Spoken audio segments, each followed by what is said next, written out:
This is Mr. Martin. These are the video notes for Geometry Honors, section 9.4. We're going to be talking about the Pythagorean theorem. I'm sure you are familiar with the Pythagorean theorem and have seen it many times before.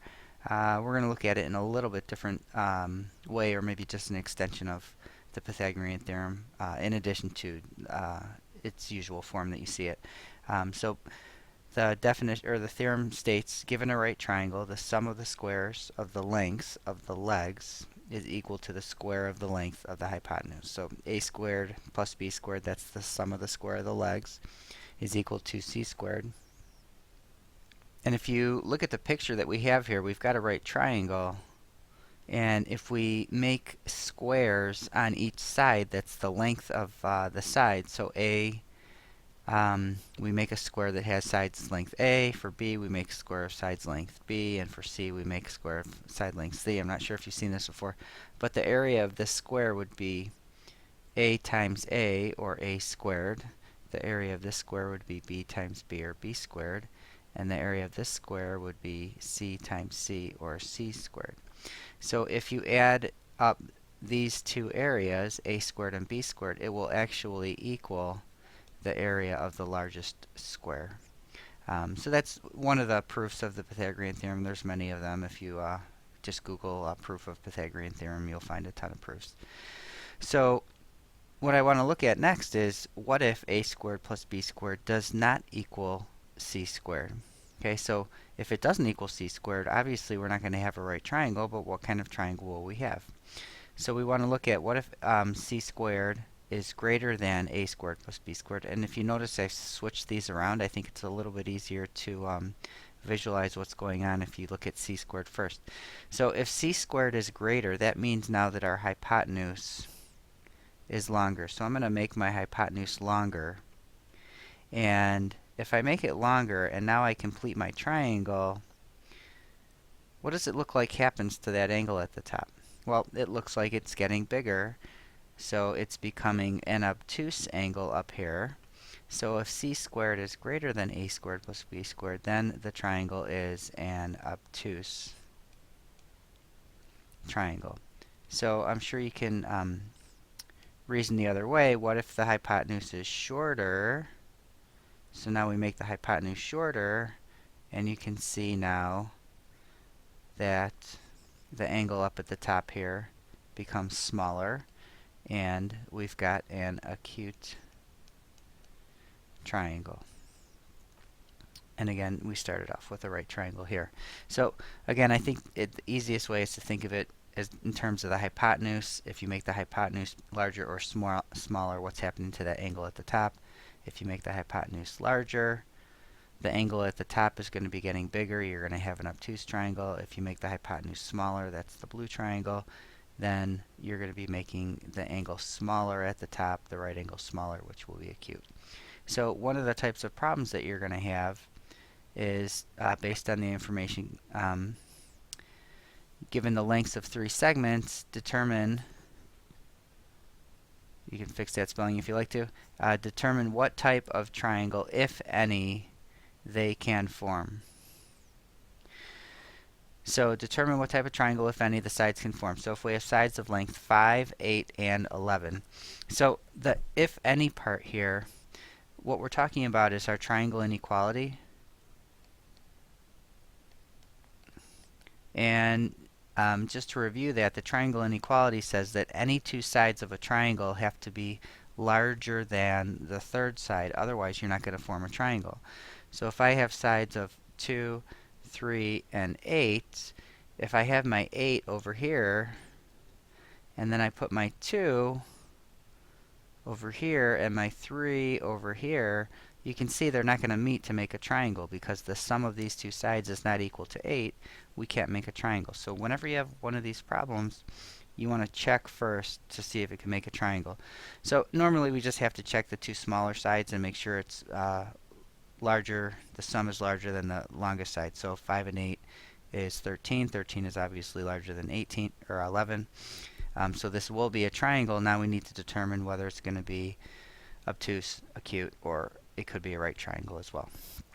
So I'm going to look at 11 squared. That's my longest side, so that would be my hypotenuse if it was a right triangle. And I'm going to look at the sum of the square of the two shorter sides, so that's 5 squared plus 8 squared. This is 121. This is 25 plus 64. So I have 121 is greater than 89. Since c squared is greater than a squared plus b squared, this means we have an obtuse triangle. Okay, if you have questions, make sure you write them down and ask me when you see me. Alright, part B, we have 9, 25, and 10.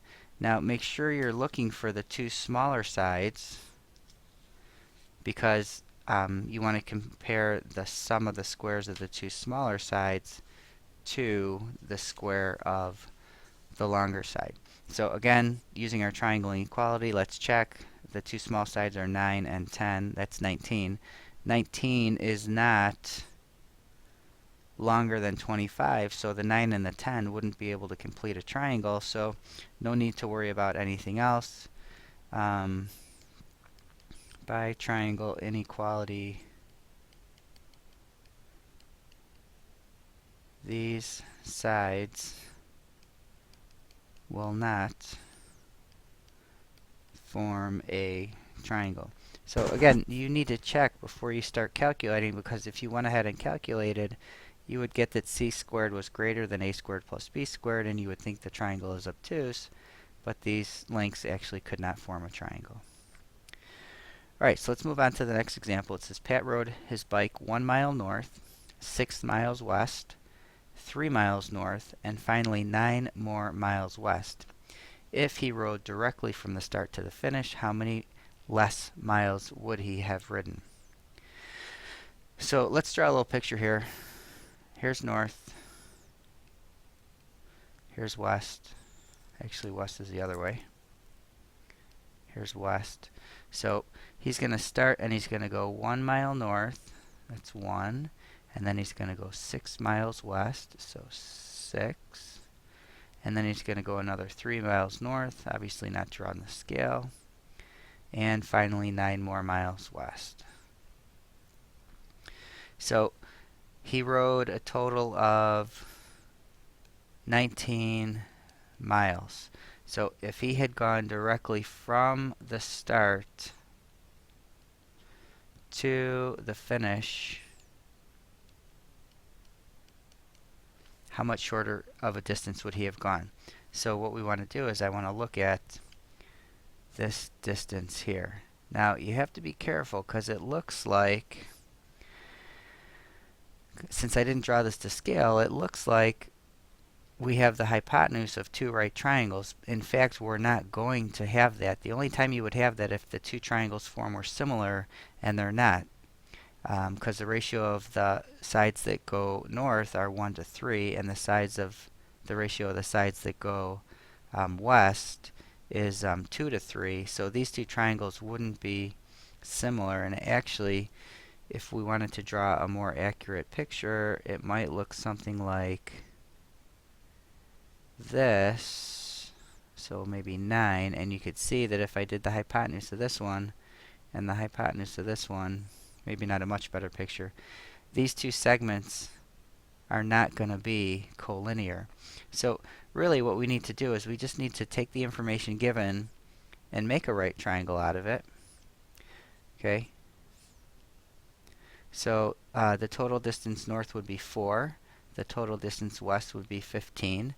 And then really what we want to do is we want to find x. That would be if he rode directly from start to finish. That x would be that distance. So we'll just use Pythagorean theorem. We've got x squared is equal to 4 squared plus 15 squared.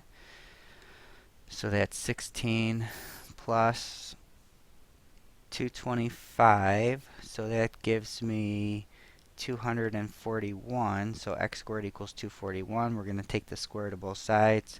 Normally when we take the square root we would do a plus or minus, but since we have an application here, we only need to take the positive value. So we've got 15.52 miles. So if he rode directly from the start to the finish, he would have gone 15.52 miles. So how many miles less would he have ridden? He would have ridden 19 minus 15.52, which is equal to 19 minus 15.52, 3.48 miles less. So if you're thinking about practical application of this, he may not be able to go directly from the start to the finish, but if for some reason he was able to, he's about 3.5 miles less going that way. Alright, so that's all we've got for this video. If you have any questions, again, make sure you ask me, and we'll see you next time.